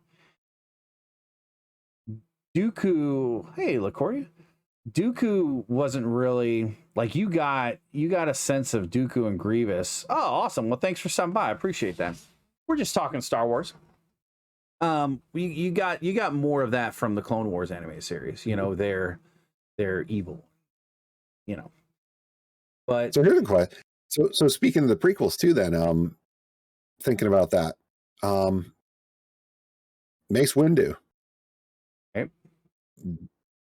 We didn't see him die on screen. This is true. And we have an Obi-Wan series that takes place between the prequels and the. This is true.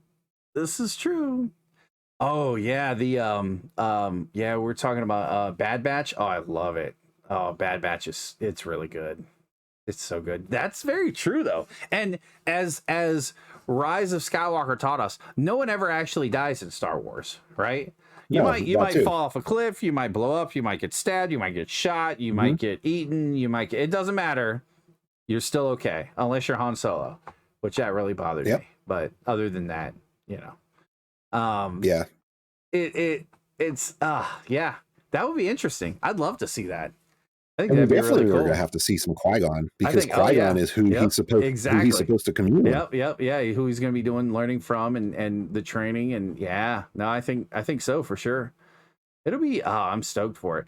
And I think too, The Mandalorian did such a good job of, and we've talked about this before, Dave Filoni, and what's the other name? Marvel guy. Gosh, it just slipped my tongue. Favreau.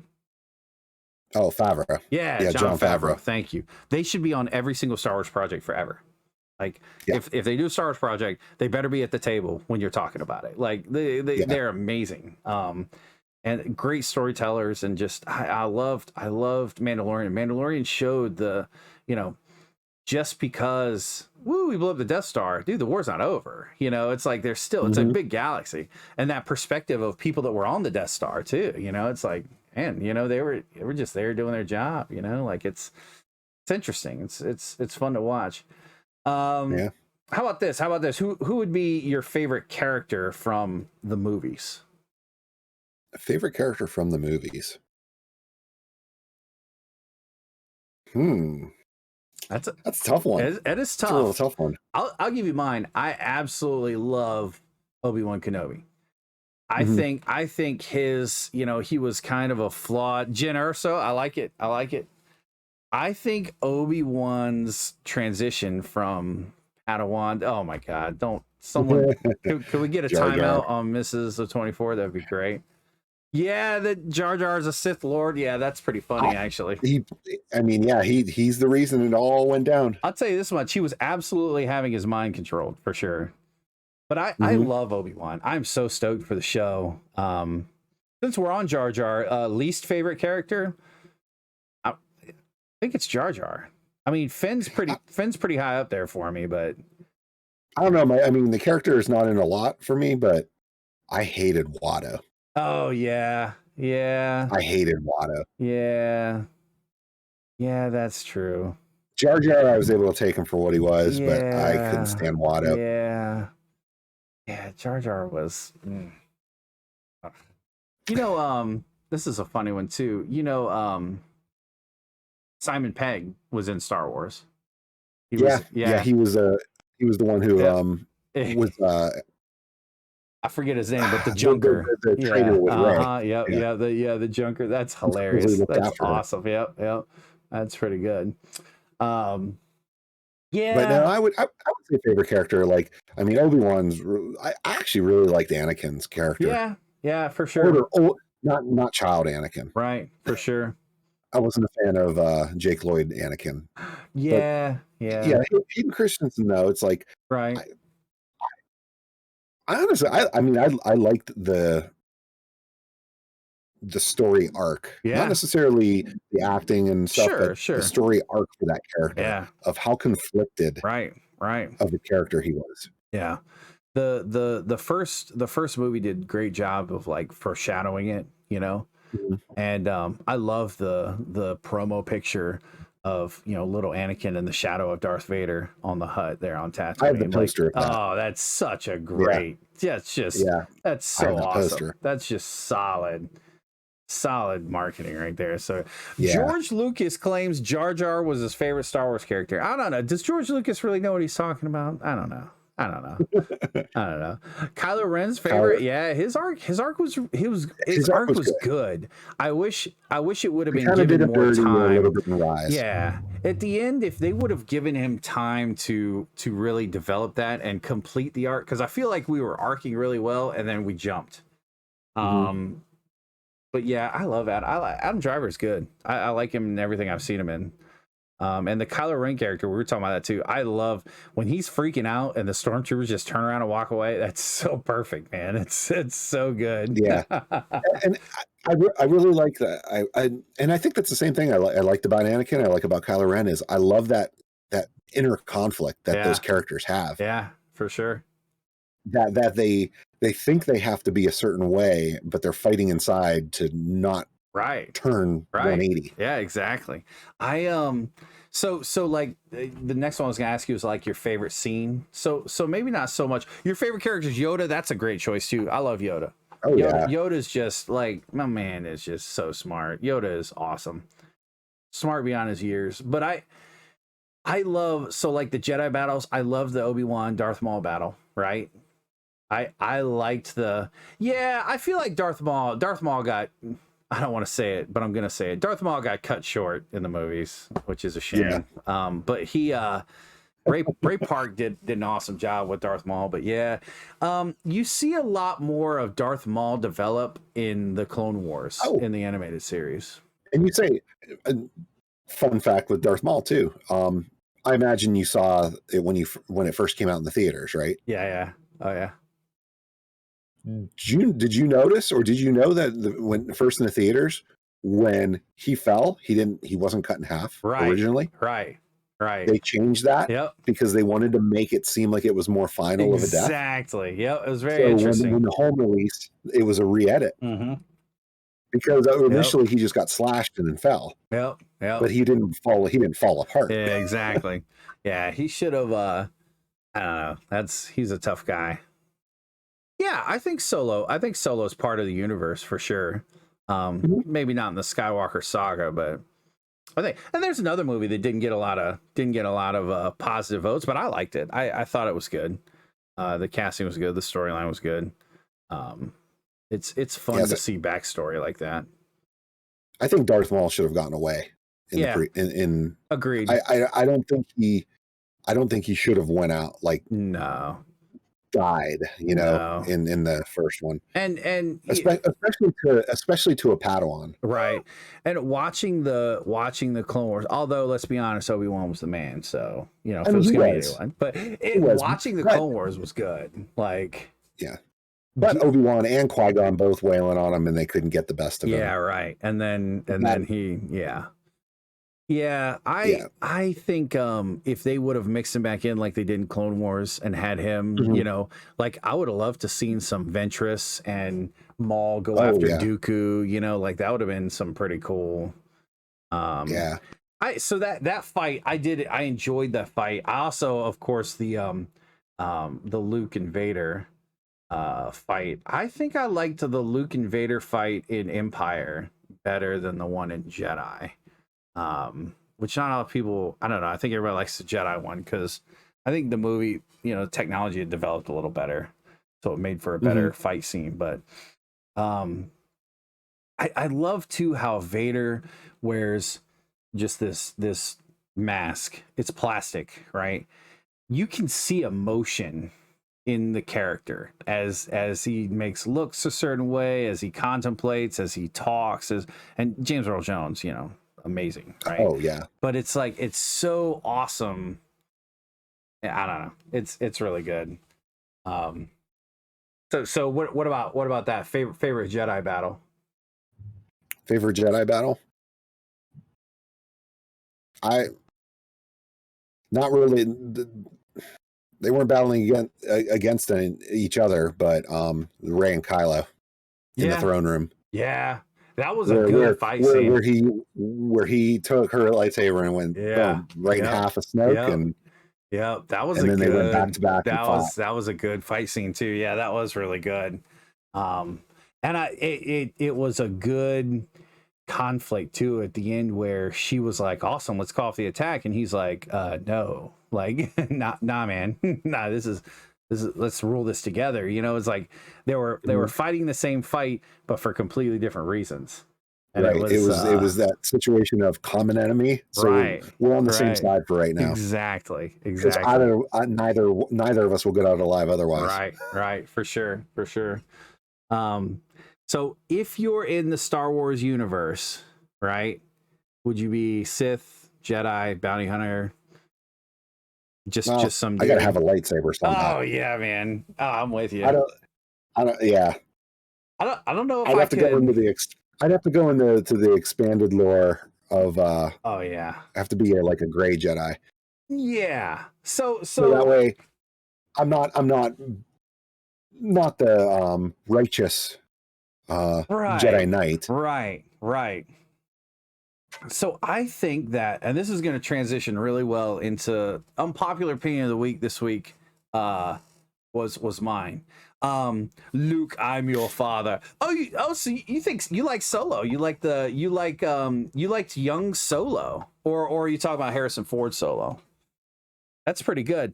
Yes. So Padme's scene when she's looking at Obi-Wan and says, you know, there's still good in him. That's such a theme, you know, for all the movies. And it's a powerful scene for sure. Yeah, I was gonna say you're probably gonna get kicked out if you didn't say Harrison Ford. and I think Obi-Wan believed that too, that there was still good in him. I think he did. So I think that's gonna be kind of a theme of the show that comes out. I think in the beginning he felt the same, but I think as time goes on, he is going to lose faith in him. And I think that's gonna be part of his struggle is I don't know, because I mean, even when he kind of sacrifices himself in front of Luke, right? I think it's because he might see that as the last shot of redemption. To basically save his soul, so to speak. I could see that. Yeah, because Obi-Wan at that point, he's old too. So I also see that as Obi-Wan doing that more for Luke than for Vader. I think at that point, I think he thinks Vader's gone. I think he truly believed when he was like, Vader massacred and killed your father. I think he really thought it. By that point, after spending all those years watching over Luke and watching him grow and do his thing on Tatooine, I think he really does get to the point where he's just like, look, man, no, this dude, I think he really, and I think when Obi-Wan is telling him, on Dagobah, when he's like, you got to go face him, I think he means you got to kill him. Like, you're going to have to, but maybe not. I'm like I said, I don't know. I mean, I guess that series will actually tell us. Yeah, exactly. Give us more of that inside for a little bit of that. And I'm so glad it's going to be Ewan McGregor too. Like that's going to be awesome. Yeah. So with you saying, the gray Jedi. Okay, so I'm with you. Like, the Jedi was flawed, right? You can't be all the things the Jedi stood for and then go fight a war for the Jedi, or for the Republic. That you can't make Jedis generals to go out in the field to command troops to kill any sentient being. And mostly it was droids, and I think that, but still, you know what I mean? It's like, so this is my unpopular opinion. So general consensus, right? General consensus of the Chosen One prophecy, right? Yeah, military force, right? General consensus of the Chosen One prophecy. So the Chosen One prophecy states, a chosen one will come, born of no father, and through him will the ultimate balance in the force be restored. Okay? So nowhere in there, even though Obi-Wan says it 1,000 times, you were supposed to destroy the Sith, not join them. It doesn't say he's going to destroy the Sith. It doesn't say he's going to bring light to darkness. It doesn't say it says he's going to bring balance to the Force, right? So what a lot of people assume, and I believe even George Lucas has come out and said this, is when Anakin, Darth Vader, throws the Emperor, sacrifices himself and throws the Emperor and kills the Emperor, they're like, well, that's balance. But see, that's not balance to me. That now evil is gone and it's all good exists. Well, without good, you can't have evil, right? Without evil, you can't have good, right? So that's not balance to me. I think Anakin, this is it. This is my unpopular opinion. I think Anakin did bring balance to the Force by slaughtering all those Jedi. I think by going in and killing all the younglings and betraying Mace Windu and doing the things he did bring balance to the Force. Because if you look at it, now there's other Jedi, right? But if you look at it at the end of Revenge of the Sith, what did we have? We had 2 Sith and we really had 2 Jedi, right? Well, that were there. Yeah, because you figure... Yeah. Ahsoka, obviously, we know of others that were Caleb. We know of others that were scattered across the galaxy. But in that moment... That Vader's mission was hunting them down. Right. Yeah. So in that moment, though, you had Yoda and Obi-Wan, and you had the Emperor and Vader. You know what I mean? And technically, I think at that point, Maul was technically even still alive, right? So, No, Maul. No? Well, technically, yes. Technically, yeah, right. In the movie, we didn't know it. Yeah, exactly. So I think that's the balance. I think the balance, and even at one point in Revenge of the Sith, Yoda says a prophecy misread could have been. You know what I'm saying? Like you know, I think balance came when the goody two shoe Jedi got knocked out. I don't think the Jedi, you know, and then they touched on that more, in gosh, the later movies. I think it was the second movie when she was training, and you know, and even Yoda talked about just the books, you know, not page turners, are they? You know, and it's like, and like it's time for the Jedi religion to die, and that's what it was. It was a religion. It was a following. Like the Force doesn't care, good, bad, and that they get into that too when they start talking about I think it was Malik and the original Force wielders. You know, the father and then the son and daughter, the evil and the good, and it's yeah. So I really think that balance, and I don't know, you really can't do it in movies, right? Because you get this, you know, you get this, you don't want to be too dark, right? And especially a Disney movie. Although I don't think it was Disney at the time. It was still Lucasfilms. No, not that time. Still Lucasfilms. But so I don't know. What do you think? I mean, is it a stretch? I agree. I agree that was part of it. Yeah. I think Anakin did carry out bringing balance, or trying to bring balance to the Force, right, in not just that act, but every act that he's committed. So you figure he cleared all those Jedi out, right? Then he continued to hunt down Jedi, and as far as we know, Sith. Yeah, because the Emperor didn't want anybody else. This is true. With power. This is true. Because he had his right hand, and that was that. Right. And then even Vader tossing the Emperor. I think all of those were acts as him being tasked with the role of bringing balance. Right. So I feel like all of it was part of it. Maybe it was a continual balancing of the scales. That's pretty good. That's a cool concept. Yeah. Kind of. Yeah. That's a cool concept. I wonder how much, because which is also maybe why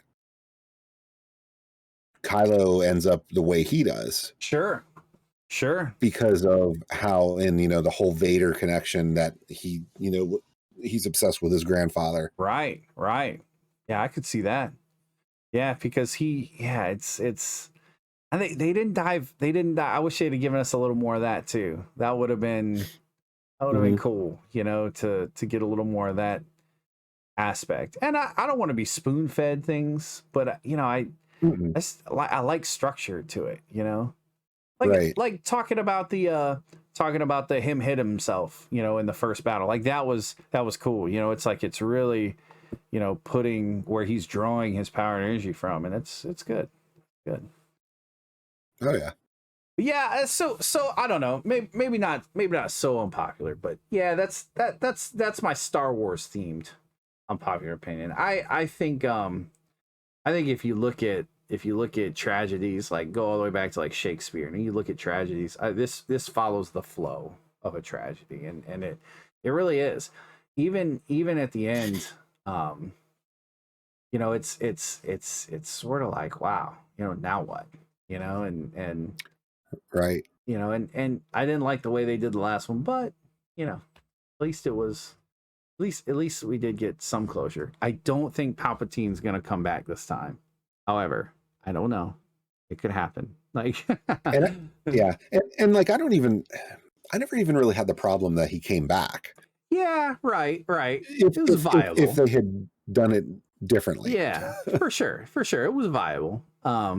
But when, even in the movie, when they're like, really, Palpatine's back, they're like, yeah, you know, basically the Force is a source of dark and unimaginable things, and then that was it, and then they just left it, and it was like, what? Like, okay. Yeah, right. And if it doesn't make sense when you're saying it in the movie, like nobody watching the movie is gonna get it, you know, like it's just it's awful. But at that point, that's all I had for this week. That was that was my Star Wars stuff. Yeah. I love Star Wars. I love the celebration of Star Wars week. The commercialization can meh, but I had a great Star Wars week this week. I'm sorry yours wasn't so good. That's a bummer. I feel yeah, bad. I mean it wasn't bad. I didn't get to do what I wanted to do. Sure. You know, it wasn't a bad week. Right. You know, by any means. But yeah, I didn't get to enjoy celebration and watch some Star Wars and play some Star Wars games. Right. Yeah, it's a bummer. That is a bummer.